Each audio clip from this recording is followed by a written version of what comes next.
Homecoming, coming out party, whatever you want to call yesterday's rout by Illinois over Wisconsin, 34-10 over the Badgers. You'd be right to call it that. It's a game that we feel like we haven't seen from Illinois in quite a while, and he knows a lot about those types of games. Robert Rosenthal from IlliniBoard.com. Robert, first of all, yeah, how are you feeling today? I'm in a decent mood. I'm pretty good, you know. As the crazed Illini football fan, I've been to so many road losses and so many, you know, like no chance after the first quarter games. So to have a game like that where it's over in the third quarter, that's just, it's hard to adjust to. Well, I think we got to start with the emotional elements of the game that I think Bret Bielema returning to Madison, the place where he went to 3 Rose Bowls, he won 68 games over 7 years, ended unceremoniously, and he was kind of downplaying the fact that he was making his return to the opposing sideline for the first time. Mm-hmm. What did you make of all that and how he was able to, contain those emotions and come out the victor? He talked like he didn't, like it wasn't a thing, this is game 5, opportunity 5, revenge game 2 or whatever they're calling it, they have a chance to avenge 7 losses from last year. So they stay in that groove. But it had to be something different, especially since his wife showed up to surprise him with the girls on the field. This had to be quite an emotional day. The emotion-wise, for me, staying in a hotel in Madison, I get on the elevator this morning with a guy in a Packers hat and a guy in a Wisconsin shirt. They both want to talk about the game. Yeah. And both were saying, look, I hated it when he left, and I called him a traitor and this and that. Man, I wish I wish he was on our sideline yesterday. The fans were like, if that's what the football looks like at Illinois, I want that back at Wisconsin because we don't see that right now. So that's kind of the crazy thing about all of it is that the brand of football that Wisconsin has been known for, defense, running game, it's happening in Champaign and not in Madison right now, and that drove those fans insane. Is that game that we saw yesterday a turning point for Illinois? And you look at some of the tweets by the players, Chase Brown saying that it wasn't an upset. Technically it was. Wisconsin was favored in this one, but I know where they're coming from. They felt like they were the better team. Is this a mark in Bret Bielema's tenure as head coach at Illinois? I think it definitely is for who it was beating and how you beat them. That's definitely the tides have shifted, something's different now, that kind of thing. We're also, 5th game of second season. Mm-hmm. We've seen coaches be really good initially and be bad later. We've seen coaches be really bad initially and good later. It happens all over the country that, people think the program is built. It's not. People want the coach run out of town after 2 years and he stays for 20. So, big picture, there's still a lot to learn. There's still this. Smaller picture, some friends and I were talking about this last night. There's the Wisconsin win for Brad Underwood at Wisconsin, middle of his 3rd year. Io DeSumo hits the jumper over Brad Davidson. Illinois wins, I think, 71-70. And from that moment forward, the program took off. And not only was it beating Wisconsin, where you had always gone to lose at the Kohl Center, but it was you have this star guard who can hit shots, and that was the trigger, that was the shift for Illinois basketball. This could be the same thing. We could look back at this game in the same way we view that game for Brad Underwood of saying, like, that was the moment up in Madison where things changed. Let's talk some of the performance aspects of the game now. I think we got to start with the defense. Really all over the place yesterday. 2 interceptions, both coming in the first half, and at big points, Kendall Smith. The bounce back from Devin Witherspoon, and then Taz Nicholson as Mertz was trying to escape and make a play happen. And then, of course, that front 7. And, I'd include the secondary as well, playing a part in holding Wisconsin to 2 yards rushing on the game. Just, Robert, what stuck out to you about that defensive performance? The hardest thing to understand about the defense, they just played Ohio State. They just put up 182 yards rushing on Ohio State's defense. Mm-hmm. So, yes, Wisconsin isn't Wisconsin this year. They're struggling to find their identity. But they were rushing for at least 150, 170, sometimes almost 300 yards rushing in each game. To be held to 2, I don't know how to contextualize that. How do you even say that? If they held them to 73 yards rushing, you're like, wow, that's a good performance. 2 is this like, hold on, wait. what It doesn't seem real. Right. What do you do with that information? Again, talking to Wisconsin fans last night in Madison, it was the same like we're Wisconsin. You're not Wisconsin. We're Wisconsin. Yeah. You're doing our thing. Like that's our stuff, you know. And so that's the whole picture here is how it's really strange that the Wisconsin brand of football is working in Champaign. And on offense, Chase Brown slowed down a bit in that first half, and then he had that 49-yard rush at the end and kind of capped things off. Still got over 130 yards on the day. Still the nation's leading rusher, but he only had one touchdown. The other three on the ground came from Tommy DeVito. Said he's never had 3 rushing touchdowns in a game in his entire life. Mm-hmm. It just so happened that was working at the goal line. They kept getting to the 1-yard line, and it was working. Let's run it again. And, you know, I think that shows a sign of growth from Barry Lunny from maybe what we saw against Indiana earlier in the year where get points however you can get them. And if it's QB sneak up the middle and that works, it's still 6 points. Yeah, it's somebody either tweeted me or texted me this information that, you know, because of the sacks, I think DeVito had -2 rushing yards. That's right, yeah. So Wisconsin has 2 rushing yards. DeVito has -2 rushing yards, but 3 touchdowns. Yeah. So it's crazy, right? You know, it's hard to, you know, a lot of fans I think have embraced that. Like, hey, if there would have been a QB sneak instead of those shotgun runs to Chase Brown at Indiana, like you just mentioned, maybe this is a 5-0 team. You know, maybe that's the difference is they just didn't figure out that this line could get that kind of push on a sneak. So, hey, another weapon in the book because that drive was not going well. If you remember, you know, they stalled and only got that first QB sneak yesterday because of the penalty on 4th down on the throw. So, it seems like seasons like this will have those kind of things. Oh, yeah, remember when Tommy DeVito got the 3 rushing touchdowns with negative yardage on the day and all that kind of stuff. There's always these things because you have a defense that's going to keep you in every game and allow things like that to happen. It seems to show that that interior offensive line is gelling at this point in the season as well because as solid as the line has been the past few years for Illinois, there were question marks coming into this year. Definitely. And to put up 34, I mean, some of that is because of the turnovers. They took advantage and put up points after turnovers. But to put up 34 on a pretty good, I mean, look, Washington State beat Wisconsin, but it was 17-14. You know, to score 34 on top of what the defense was able to do, you know, that's, again, we're just going on and listing more and more things of like, how is this happening? What does it mean? What does it mean for the future?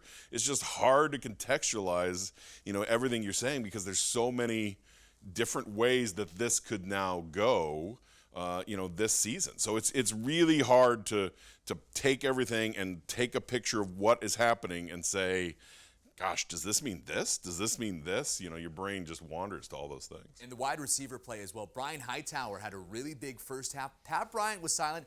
But then he had a big second half. Only 5 different receivers for DeVito yesterday. But the types of plays that those guys were making, one that comes to mind is Isaiah Williams on 4th down on that first drive coming out of half. He was able to make a good move and then go outside. DeVito was able to find him. Good play design, good route running by Isaiah Williams.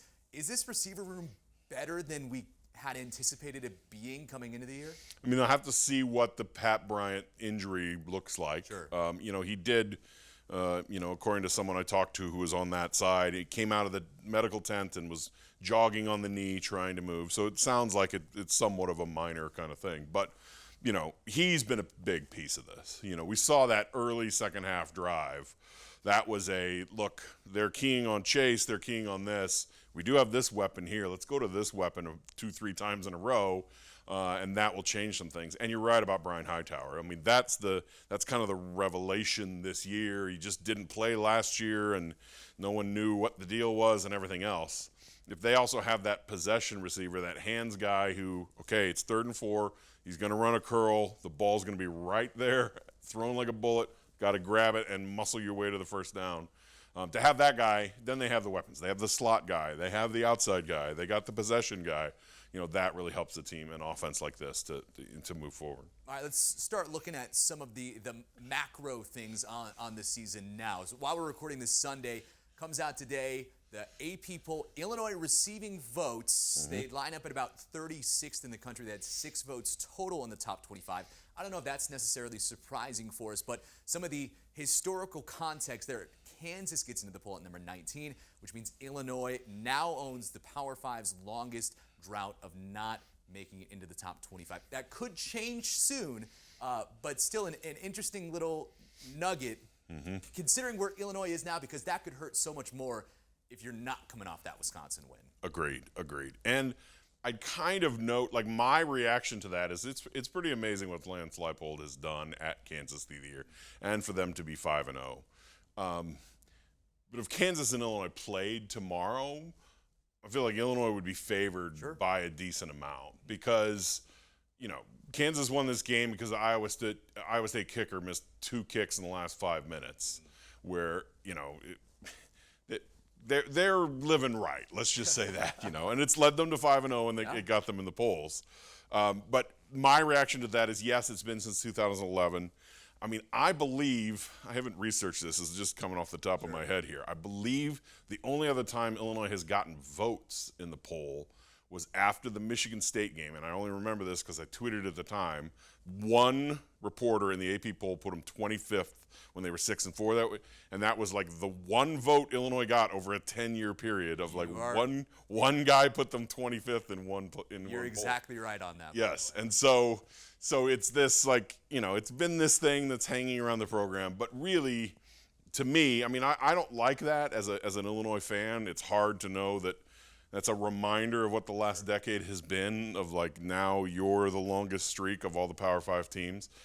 However, I think if I'm an Illinois fan, I feel a little better about the direction of the program than even maybe a Kansas fan, of just this was a dominating win at Madison. Kansas, yes, they beat West Virginia. West Virginia has fallen apart this season, and they might be a 2-10 kind of thing. They beat Iowa State. They needed a little bit of field goal luck to do that in the last 5 minutes. What Illinois is doing is just these kind of dominating wins, and that goes, then the polls will take care of themselves if the program moves in that direction. Sticking with that macro over-the-top view, wild weekend for the Big Ten West. The team that it seemed like everyone thought was the best, Minnesota, loses against Purdue. You have the Wisconsin loss. Nebraska gets their first win. Northwestern goes and loses at Penn State. Robert, I asked you this last week, who the second best team in the Big Ten West was. Who's the best team in the Big Ten West now? I have no idea. I think it's still Minnesota if they get their tailback back. Tanner Morgan makes the difference there. He's been doing this for several years. He's the 6th-year senior or whatever. He's using his COVID year. That's the kind of defining thing that puts Minnesota first. And Iowa still has amazing defense. So, let's not forget that. Yeah. If they can figure something out with their offense, they're going to be really good. But it might be Illinois. It could, yeah. It's just crazy. I'll give you a stat. I was just looking at this afternoon because it's all I've been doing all day. There's a stat in college football called success rate, and I guess I should probably explain it. So success rate looks at one thing. On first down, do you get 50% of the yards you need? So even if it's like 1st and 20, do you get at least 10 yards? On second down, do you get 70%? On third down, do you get 100%? So if it's 3rd and 1 or it's 3rd and 18, do you get that first down? It's just saying, are you having successful plays? Then there's a stat that just compares the two, your offensive success rate and your defensive success rate. Right now, Illinois is 14th nationally in that stat. Football is obviously a lot more than just moving the ball. Can't turn it over. If you can't miss field goals, you got to get touchdowns instead of stalling every drive and kicking field goals. There's a whole bunch that goes into it. But at the basics, people can understand that stat because it's, can you move the ball up and down the field, and can you stop the other team from moving the ball up and down the field? Illinois' success rate is number 1 for defense right now in the nation, better than Alabama, better than Georgia, better than anything else, and it's getting more respectable on offense. When you have a thing like that, then it's like, wait, this is sustainable football for the year. Kansas's success rate isn't anywhere close to that right now, even though they're 5-0. All these other teams are winning, but they're not winning in a completely convincing fashion like this. And so that's the thing that has my brain spinning the most of, they're playing like about a top 15 team right now is what that says. Doesn't mean, look, we've seen the 94 season in Champaign. That team played like a top 15 team, and they lost 5 games by 22 points total. It should have been a 10-1 season, and it was 6-5 just because this guy was stopped at the goal line, and they missed this field goal and all that kind of stuff. But in terms of moving the ball and stopping the ball, this team is playing, according to some of those statistics, in a like one of the top 20 teams in the country. And if they continue this and they, fix some of the issues on special teams and everything else, they have the potential to finish the season as one of the top 20 teams, which is insane to me to say. It's crazy. I hear myself saying those words and I'm standing, are you really saying that when someone is recording? But that's where this is at right now. Statistically, one of, if not the top defense in the country so far through 5 games, and an offense that's improving and has a tailback who leads the nation in yards. It's crazy. I was just mesmerized the entire time you were talking about that. I was learning something the whole time. So we've broken down the Wisconsin. There's still so much more to talk about the Wisconsin game, but we only have so much time. Looking ahead now to the next 2 weeks, Iowa and Minnesota at home before your next bye week. How important are these games now for, what maybe your perception would be of how far Illinois can go this season? Yeah, I mean, it's an opportunity with 2 home games to put yourself completely in the driver's seat in the Big Ten West. Saturday could not have gone any better for Illinois in that regard. As you mentioned, Minnesota losing, but also, Michigan State kind of proving even further they're not what, they were as high as ranked as number 11 this year. Yeah. They might be like a 5-7 team. So that's one of the crossover games that looked really difficult for Illinois. Well, now you have a Michigan State team coming in November. They might be, 3-6 at the time or something like that. So, the picture has started to change to where, hold on a second. I think all these games are winnable now. You can beat Iowa. Minnesota looked very mortal. Purdue, that game is in Champaign. So when you have the 3 teams you probably need to beat, the 3 teams you have left in the Big Ten West that are probably contenders to that, and you have all of them coming into Champaign, that does set up for, yes, you can, again, crazy to say this, this team could get to Indy. This team could, and we compare that to your and my conversation standing on the field at Indiana 1 month ago, where we're just like, yep, same old thing, got right there and then gave up the drive. It's just insane to be talking about this a month later. I cannot believe the change in how people talk about this program just since that game. But things have gone exactly the way that they needed to since that game. And I think it's, credit to Brett Bielema and his staff and the players for believing in that. And it is an exciting time to talk about Illinois football right now. Are you keeping your weekend open in December, or you could possibly go to Indy? So I have my trip planned.